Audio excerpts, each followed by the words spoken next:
Pedro Lucas rejeita convite para ministério, pede desculpas a Lula e diz que seguirá líder na Câmara. Disputas internas da legenda motivaram decisão. O partido tem alas governistas e de oposição. O grupo de Pedro Lucas temia perder a liderança da Câmara com saída do deputado. Vamos entender o que aconteceu, cara. Vamos lá. Toda vez que você, como deputado, é chamado para ser ministro, isso é muito bom para você.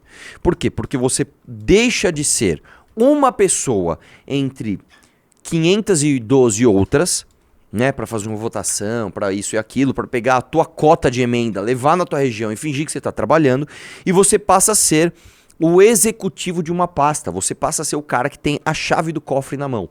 Então, nesse caso, ele seria ministro do quê? De comunicação? Do que ele seria? Comunicação. Ministro da comunicação. Ele teria a chave do cofre da comunicação do governo. Então, é o cara que iria, sei lá, para as emissoras de TV e falar, ó, quanto que nós vamos colocar aqui de propaganda do governo, ó, quanto que nós vamos patrocinar de propaganda no rádio. É o cara, esse cara ele fica por um tempo super poderoso. Ele pode beneficiar muitos amigos, ele pode inclusive fazer ações que o beneficiem mediaticamente no seu reduto eleitoral. Então é uma tentação muito grande. Você virar ministro de governo é uma coisa muito importante para você. Em termos de currículo é muito bom, é maravilhoso. Pro cara recusar, irmão, pro cara recusar, significa o seguinte: por que o Lula ele daria o Ministério de Comunicação para o Pedro Lucas? Por quê? Né? Porque basicamente ele precisa conquistar o partido desse cara para estar na base do governo. Ó, as ações que a gente for tomar vão precisar da aprovação de você e dos seus pares. O cara recusar significa que o partido fez a conta e falou: meu irmão, não tá valendo a pena ser base não, velho. A gente pega um ministério, a gente tem mais orçamento, a gente vai executar um monte de coisa, a gente vai fazer um monte de favor para um monte de amigo. Só que o peso midiático de ser base desse governo não tá legal não. Isso aqui, cara, poderia ser uma notícia estrondosa pro Brasil. Isso aqui poderia ser uma notícia maravilhosa. Poderia ser assim, cara, o governo não está nem conseguindo comprar as pessoas com cargo de tanto que ele tá começando a ficar queimado. De tanto que as pessoas estão falando, cara, o PT não dá, o Lula não dá.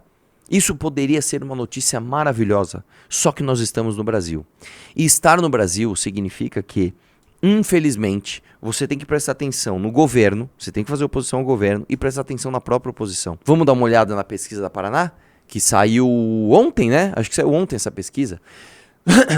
Lula lidera em rejeição pelo eleitorado para 2026. Levantamento da Paraná Pesquisas compara a popularidade do presidente com a de 3 adversários: Jair Bolsonaro, Michele Bolsonaro e Tarcísio de Freitas. E sabe o que espanta, cara? Sabe o que espanta? Desce aí. Que a Michele Bolsonaro tem uma aprovação alta no Brasil. Olha essa pergunta. Com certeza votaria nele para presidente do Brasil. Jair Bolsonaro 27%, Lula 24%, Michele Bolsonaro 14%. Tipo assim, 14% do Brasil fala, não, na Michele? Claro que eu voto. Cara, você tem noção de quão bosta tem que ser um país para responder, não, votaria com certeza na Michele Bolsonaro, que ela não fez nada além de transar com o Jair Bolsonaro, que foi basicamente o maior traidor da história do que se chama de direita. Poderia votar nele para presidente do Brasil. A Michele Bolsonaro sobe para 38%, cara. Mais do que o próprio Jair, quer dizer, pragmaticamente as pessoas, não, na Michele eu acho que eu voto. Não votaria nele de jeito nenhum para presidente do Brasil, né? Aí tem 43% da Michele, né, que é a segunda menor rejeição, só perde pro Tarcísio.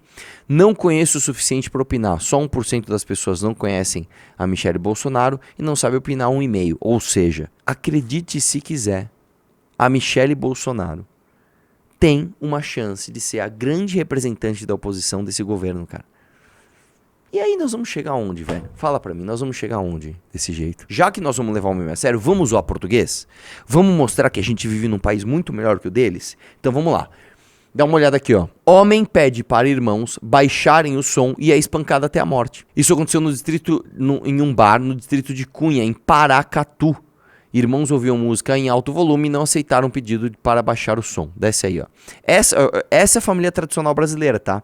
Quando a gente defende ali, essa é a família. Por causa do carro, Fábio José Gonçalves, nascido em Lagamar, foi morto em um bar no povoado de Cunha, em Paracatu, no Alto Parnaíba, na noite do último sábado, depois de ter sido espancado. Um dos autores foi preso. Desce aí. Segundo o boletim de ocorrências, era tarde da noite e os dois irmãos estavam dentro de um carro ouvindo música, só que o som estava muito alto.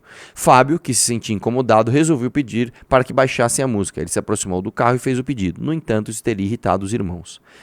Desce aí. A dupla desceu do carro e começaram a bater em Flávio com socos e chutes. Na tentativa de escapar de agressões, a vítima correu para um bar. No entanto, ele foi alcançado por um dos irmãos que continuou a agredi-lo. Ele somente parou quando o Fábio estava caído no chão. Quando os policiais chegaram no local, encontraram o Fábio caído e desfalecido. No local, os militares conseguiram informações sobre um dos irmãos, de 42 anos, que foi preso em casa. O outro conseguiu fugir. O caso é investigado pela Polícia Civil. Sobe um pouquinho. Sobe mais. A manchete, cara, é bem mal feita. Porque eu pensei que eram dois irmãos que tinham se batido um no outro e um matado o próprio irmão, né? Mas não, o homem pede para irmãos baixarem o sonho e espancado até a morte. Com certeza o jornalista fez de propósito para chamar atenção. E eu vou te falar uma coisa que acontece muito no Brasil, cara. Quando você trabalha com pessoas, né? Quando você está com pessoas de baixo QI, o que se chama de defesa da honra é algo que se torna mais importante do que qualquer outra coisa. A pessoa, ela se sente profundamente ofendida e ela acredita que qualquer coisa vale a pena para defender uma coisa muito frágil, que é o que se considera honra, né? Então, o cara, para espancar alguém, né, até a morte, porque pediu para baixar o som, eu poderia citar, cara, milhares de exemplos no Brasil de brigas que acabam dando merda por causa disso, por causa da defesa da tal da honra. E isso é uma coisa, cara, de país muito subdesenvolvido. Isso é coisa de país... não tem país desenvolvido? Claro que tem, tá? Mas estatisticamente esse tipo de coisa acontece em países onde você tem muita gente muito burra. E eu vou te falar uma coisa, cara, eu não sou preconceituoso não, cara, mas especialmente no Nordeste, as pessoas levam muito a sério isso. Esses dias a gente reagiu à pegadinha do Moção. O que era a pegadinha do Moção? O cara ligava, passava um trote e xingava o cara de alguma coisa. E a pessoa era tão burra que ela ficava no telefone lá bostejando pro outro. É você, seu... Então, quer dizer, é tão fácil de tirar do sério assim, né? E no Nordeste brasileiro, isso é uma... Desculpa, cara, não vem... Lá vem o preconceituoso. Não é preconceituoso, não. Isso é um dado estatístico, tá? No Nordeste brasileiro, as pessoas tendem a fazer justiçamento mais do que em outras regiões do Brasil, tá? O Nordeste brasileiro, infelizmente, é repleto desse tipo de coisa, de pessoas que querem defender a sua própria honra e estão dispostas a matar com o facão, matar na peixeira o outro porque o outro xingou você, ou porque não sei o que lá, ou sei lá, sua mulher te traiu e você vai lá e mata ela. Né? Isso é coisa, desculpa gente, isso é coisa de animal, cara. Você não deve fazer isso. Em outros lugares, claro que acontece, isso acontece tudo quanto é lugar, cara. Em São Paulo a gente viu já, no Rio Grande do Sul várias vezes, né? Que aliás, o Rio Grande do Sul é um lugar também que acontece muito isso. O cara, pela defesa da honra, ele vai até as últimas consequências, né? Então, cara, entenda. Se você é um animal que fica profundamente ofendido quando você vai lá e é xingado, você é burro, cara. Você é o tipo de pessoa que você é burra. Você não tem inteligência emocional. Você não consegue, na hora que você tá emocionado, você não consegue fazer uma conta. Será que essa briga vale a pena pra mim? Será que vale a pena eu espancar uma pessoa até a morte porque ele pediu pra eu baixar o som? Será que é uma coisa que é o que um homem de verdade faz? Se você não consegue acessar, olha lá, checklist, o seu córtex pré-frontal para ele frear os seus impulsos mais instintivos e animalescos, né?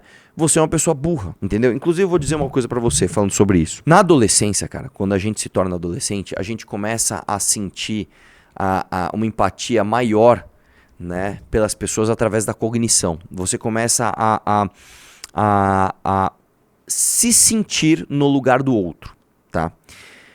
Na vida adulta, você começa não a se colocar no lugar do outro, você começa a entender como o outro interpreta o mundo. São coisas diferentes, né? Um dos sintomas do amadurecimento é o seguinte: quando você é adolescente, você começa a amadurecer e você começa a pensar o seguinte: se isso acontecesse comigo, como eu me sentiria? Isso já é uma das fases do amadurecimento. Certo? Tipo, se isso acontecesse comigo, como eu me sentiria? Puta, eu me sentiria mal. Isso é uma das fases da criação da empatia. Quando você se torna adulto, e é uma transição que acontece, que ela é curiosa no ser humano, né? Quando você é adolescente, você pensa, se isso aqui acontecesse comigo, o que eu sentiria? Você sente a empatia, você sente a dor do outro. Aí você passa por uma fase de transição, que é o final da adolescência, onde você se torna extremamente violento, tá? Você fica muito violento. Então, A transição da adolescência para a vida adulta, que é aos 20 e poucos anos, você se torna mais violento do que quando você era adolescente. E aí depois você se torna um adulto que você consegue ter a capacidade de não só falar, se isso acontecesse comigo, como eu me sentiria, mas você começa a perceber o seguinte, como esta pessoa se sentiu nesta situação. Você começa a entender que as pessoas interpretam um mundo diferente de você e às vezes uma coisa que para você não é nada, para aquela pessoa é tudo.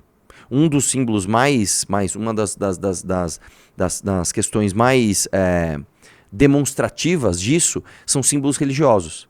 Então, por exemplo, vamos supor que, sei lá, eu não sou muçulmano. E aí eu vejo um cara botando fogo na estrela lá do islamismo. Eu não vou me sentir ofendido, mas eu consigo entender como um muçulmano se sentiria ofendido a partir daquilo. E isso é uma questão de amadurecimento da vida adulta, cara. É engraçado que nessa transição você tem justamente a parte mais violenta. E olha só que interessante, em termos evolucionistas, tá? Por que evolucionário, sei lá como é que se fala, em termos da evolução, não é evolucionista a palavra certa. Você desenvolve isso, por último, de propósito. Porque se você tem pessoas que desenvolvem o córtex pré-frontal tão rápido quanto você desenvolve outras partes do cérebro, você não tem a imprudência da adolescência, que muitas vezes, para um bando de seres humanos, é importante você ter aqueles seres humanos um pouco imprudentes que vão se arriscar em coisas novas. Muito louco isso, né?